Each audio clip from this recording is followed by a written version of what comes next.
ஆடி மாசத்துல வர 18வது நாளதான் ஆடிப்பெருக்கு, ஆடி 18, 18ஆம் பெருக்கு அப்படின்னு கொண்டாடுறோம். இந்த வருஷம் ஆடிப்பெருக்கு வர ஆகஸ்ட் 3ஆம் தேதி ஞாயிற்றுக்கிழமை வருது.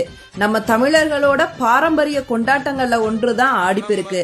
ஆடிப்பெருக்கு அன்னைக்குதான் நமக்கு சோறு போடுற விவசாயிகள் விவசாய பணிகளை தொடங்குவாங்க.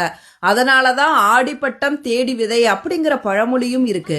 ஆடி மாசத்துல மழை பெய்து நதிகள்ல புது வெள்ளம் பெருக்கெடுத்து ஓடி வரும். அப்படி பெருக்கெடுத்து ஓடி வர நீரை வணங்கி தங்களோட உழவு பணிகளை ஆரம்பிப்பாங்க விவசாயிகள். இது காவிரி நதி பாயிற பகுதிகளில் ஆடிப்பெருக்கு கொண்டாட்டம் ரொம்ப ரொம்ப விமர்சையா நடக்கும்.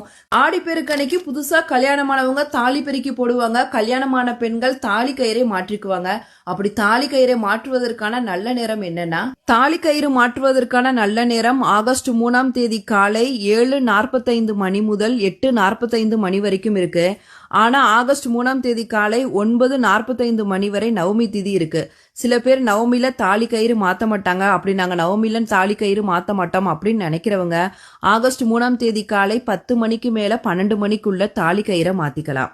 ஆடிப்பெருக்கு அப்படின்னா பெருகுதல் அப்படின்னு அர்த்தம். ஆடிப்பெருக்கு அன்னைக்கு நம்ம எந்த காரியத்தை தொடங்கினாலும் அது பன்மடங்கா பெருகும் அப்படிங்கிறது ஐதீகம்.